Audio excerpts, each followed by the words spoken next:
Anybody want to guess where I am? So good. Oh my god. Buongiorno. We in Italy, girl.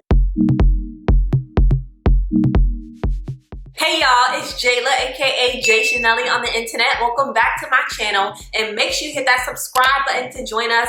Let's get right into today's video. So in my last video, I dropped some teasers about me traveling to a very special place, and I asked y'all to guess that place in the comment section below. And one of you actually hit the nail right on the head. I could not believe it. So if you did not already know, I recently traveled to Florence, Italy by way of Paris, France, and I'm so excited to tell you all about my trip, to answer any questions you might have about traveling out of the country. Whatever you want to know, sis, I got you. So go ahead and keep on watching.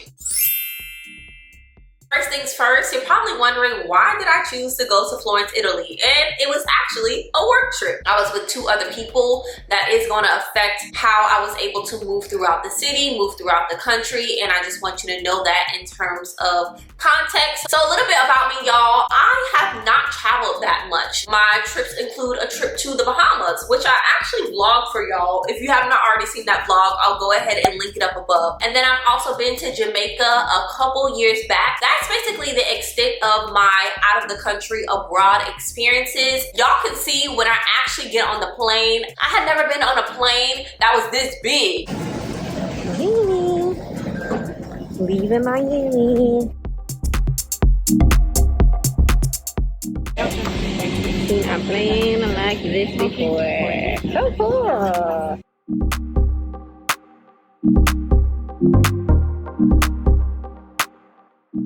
By the way, the flight from Miami to Paris is about 9 hours long. I'm not gonna lie, it was not a very comfortable flight. I was in the middle section. If y'all know, already know, I'm almost 6 feet tall, so I need a lot of leg room, and I just was not afforded that leg room. That was the flight from Miami to Paris. Once we got into Paris, I was super excited, y'all. They had pastries galore, croissants galore.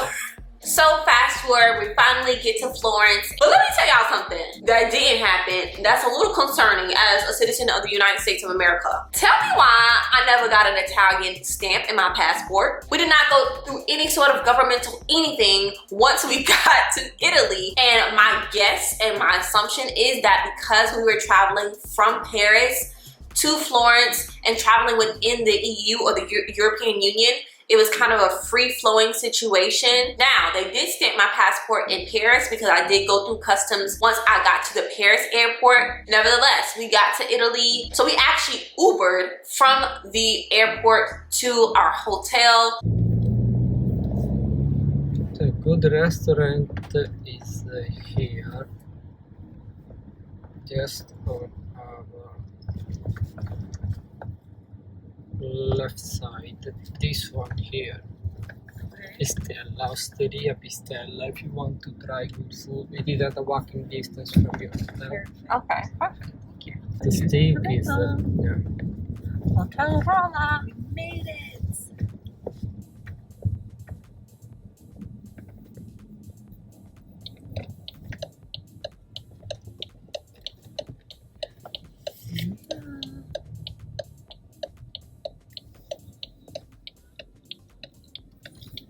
Looks very nice. So in case you want to know, they do have Ubers. They are far and few in between, but they do have Uber. Our Uber driver was really, really cool. Gave us some recommendations for restaurants, for nightclubs and stuff like that. So that was really helpful of him. We stayed in the Hotel Roma, which is in the Piazza de Santa Maria Novella. So the plaza was beautiful. It felt very Italian. Everything felt very Italian, like very old architecture, extreme attention to detail, very heavy things. Like you can tell this real granite, this real marble. This ain't the fake stuff. Once we got to the hotel, I think I gave y'all a room tour, so I'll go ahead and get into that now.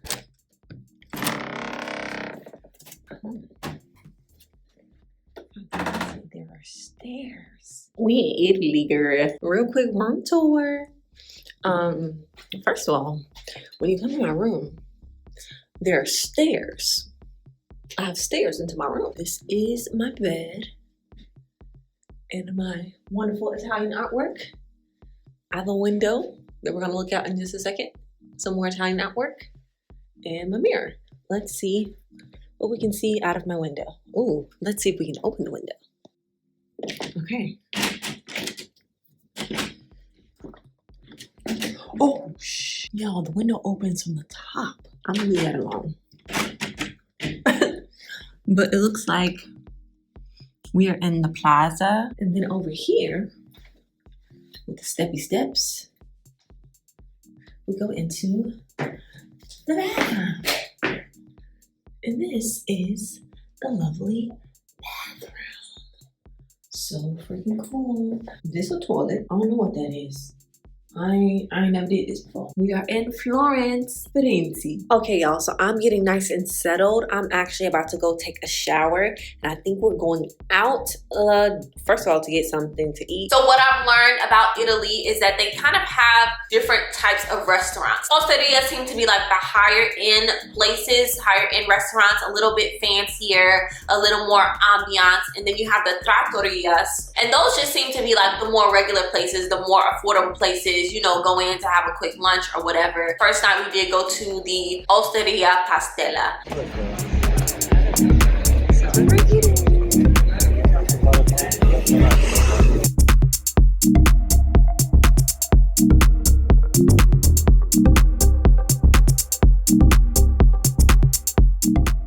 Where they were making ravioli right in front of us. So super cool to see fresh pasta literally being made. I did actually have a fresh pasta dish. It was a peachy de something.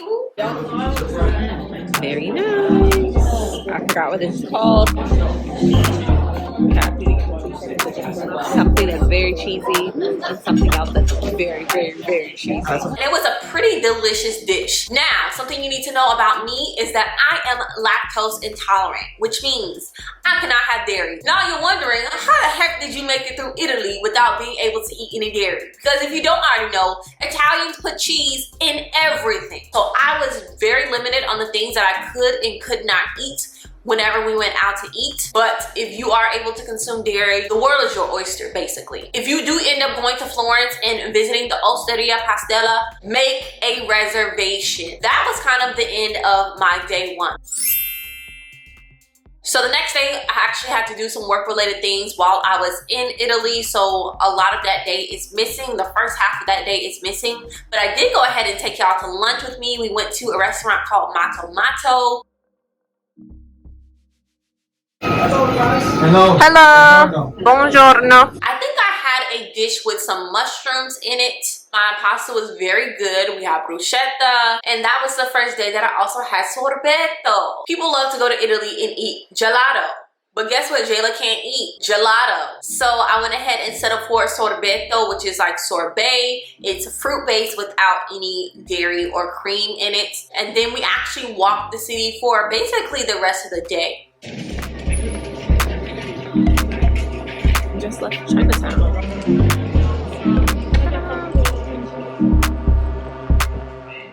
And then we actually caught a taxi to the Piazza di Michelangelo. And this is actually supposed to be a spot where you can see the entire city of Florence. I stopped here. Okay. This Okay. is how much is that? Okay, look.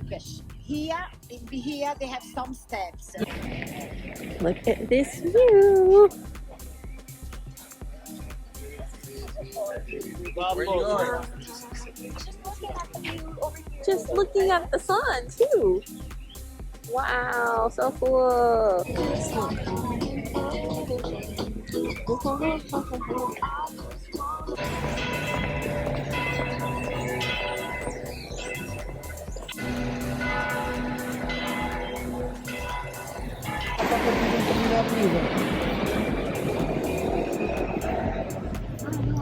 I mean, we can take that.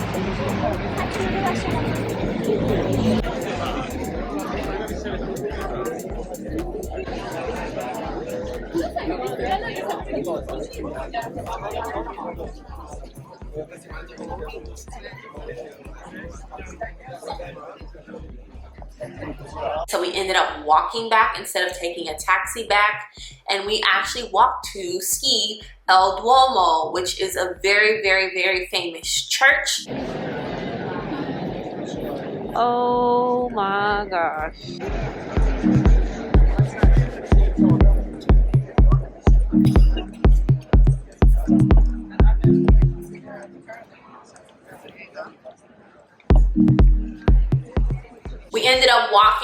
restaurant called Matacena, which was not far from our hotel.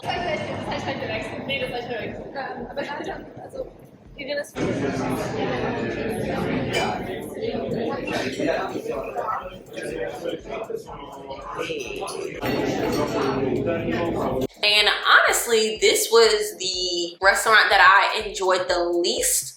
So again, with the limited menu options, I actually ordered a dried spaghetti that had anchovies, chili peppers. It was not good. I just felt like the flavors did not go together well. And when Italians say chili pepper, they don't really mean chili pepper because there's no real spice to it. That was day 2. Days 3, 4, and 5, I was working a lot. So I did not really get to get a whole lot of footage. Tried to still sneak in some of my lunches and my dinners. One day we actually went to a trattoria called La Guelfa. We had this amazing penne pasta called penne alla carateria. I hope I'm saying that right.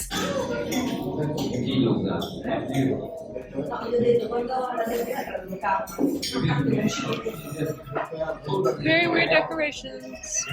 It was so good, y'all. I actually looked up the recipe and I made it since I got home. Next day, this is day 4, I believe, actually went and got pizza. If you don't eat dairy, pizza's not gonna be a fun experience for you. So I ordered a marinara pizza, which is literally tomato sauce and basil and garlic and dough. And look at it. It smells so good. Now my coworker loved her pizza, enjoyed her pizza a lot. Wow. That is a pizza.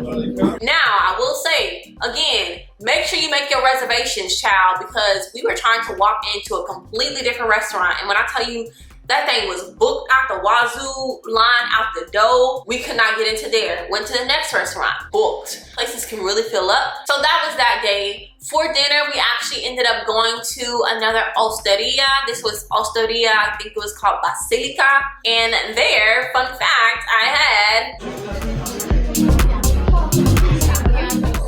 penne alla carateria, which was the same pasta that I had a couple nights before. Remember when I told y'all, because I don't eat dairy, my options are very, very limited? Yeah, it actually wasn't as good at this place as it was as the other place, but that was okay. So the very last day that we were there, I don't think I have any footage from that because guess what I ate? Yeah, you guessed it, penne alla carateria for the 3rd time. So the last day in Italy was bittersweet. I was very sad to turn in my very large, very heavy key. Last day in Italy. Gotta turn in my key. Bye to my little Italian room. Goodbye to my stairs.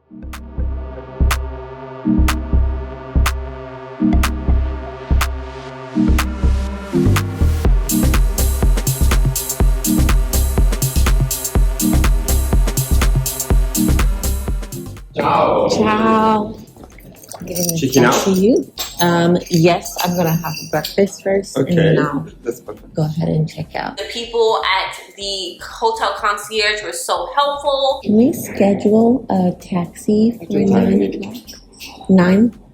So just 5 minutes before you come here. Okay. Because it takes 3 minutes to have. Okay, perfect. Thank you so much. Taxis are pretty easy to get in Italy. I would recommend that you go to a taxi before you go to Uber, just because Ubers are so far and few in between that it can take a really long time to get an Uber. But just be aware, some taxis do not take card. You're gonna have to go to the ATM and get them euros, okay? I tried to show you what an Italian breakfast looks like. There's a lot of meat and a lot of cheese and a lot of bread.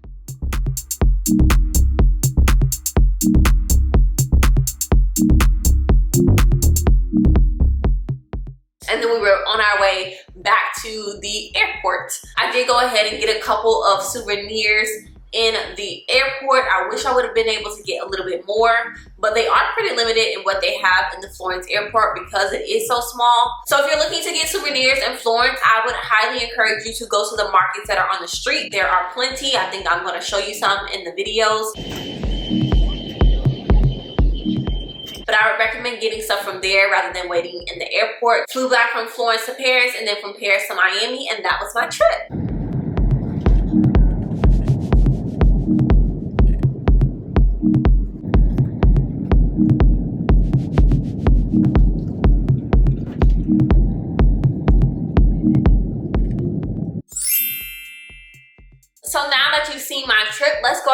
answer any questions that you have. So first things first, what are some things that you need to have on you at all times? That passport, baby. Don't let it out of your sight, as well as 2 different forms of payment, just in case one of them did not work. I also make sure that I took pictures of all of my forms of payment and my passport, and I emailed them to myself just in case. That was a tip from my boss, which was very, very helpful. I kept my purse on me at all times, and this was a bag that I bought specifically for this trip. I got it from TJ Maxx, and I absolutely loved it, y'all. So this is what the bag looks like. I also had cash. I had my money in American dollars, but I also ended up getting euros as well. So those are just some of the things that I kept in my bag. This bag in particular also comes with a little change purse, which was very convenient because the $1 and $2 in euros is not a dollar bill. It is a coin. So it was very helpful to have. When I wear this bag, I actually wear it as a crossbody. So let me go ahead and show you. I love it because it has an adjustable strap on it.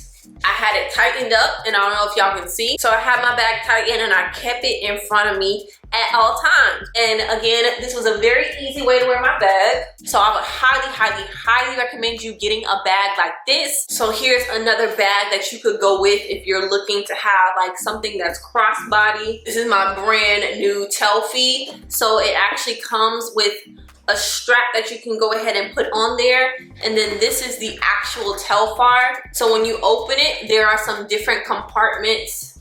You can put things here with your zipper. There's a middle section as well where you can put lots of cards, and then there's another section on this side that zips open, and you can put whatever you need to in here as well. And the last thing that I would actually bring is a mask, and I can show you why better than I can tell you why. The air quality was actually pretty poor in Florence. I was wearing a mask not only to protect myself from germs. So yeah, girl, as long as you pack all of those things, you should be good to go. Almost forgot, y'all. Last thing you absolutely need to pack is a outlet converter. Europe does have different outlets than us, so you are going to need to order one of these. Pretty sure we got these off of Amazon, and you're just going to be able to plug in your regular outlets here, USBs here, and then this is what actually goes into the wall. A must-have. I recommend you get a couple. Next super important question that I know you're asking is, do you need to be able to speak Italian in order to have a good time in Italy? And the answer is no. However, having the knowledge of a Romance language will really help you figure out things, especially when you're reading signs. So my Spanish knowledge really helped with figuring out some of the things that were happening in Italian, because Spanish and Italian are both Romance languages. I also traveled through France. French is also a Romance language. So as far as interacting with the people in Florence, almost everybody spoke English. English is la lingua franca. So we were able to navigate things pretty easily. Next super big question that I know y'all gonna ask is, how was my experience as a Black girl traveling in Florence, Italy? I had a pretty enjoyable experience. Now, I want to put it into context that I traveled in a mixed crowd, but there were moments where I was not in a group, where I was walking around the city solo.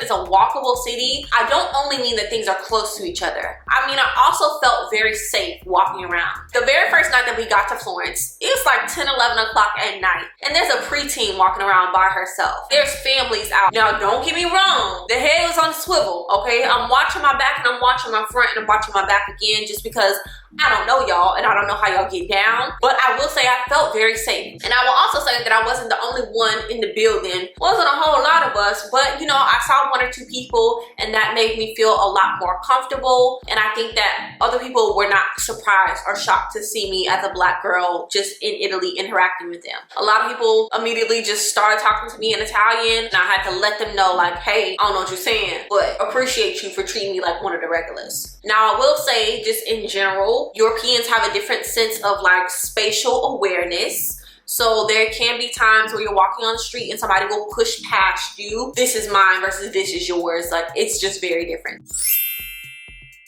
Last question that I think y'all are gonna ask is about the money, honey. This is probably the question that I'm least prepared to answer because this was a work trip. So a lot of the expenses were not being covered by me. They were being covered by my job. As far as booking flights and booking hotels, that was all done for me. So I really can't tell you. But I will say in general, the food seems pretty reasonably priced. Like, you can eat a first course for less than $20. The appetizers are like around $10 to $15. Like, it seems like very regular pricing as far as food goes. Any other questions you have about my experience in Italy or in France, let me know in the comment section below. I'm super excited to hear from you. Thank you so much for watching this video, and I hope I can post more travel experiences in the future. If you enjoyed it, remember to hit that subscribe button. Also, like this video so YouTube can share with other people, and I'll see y'all in the next one. Bye.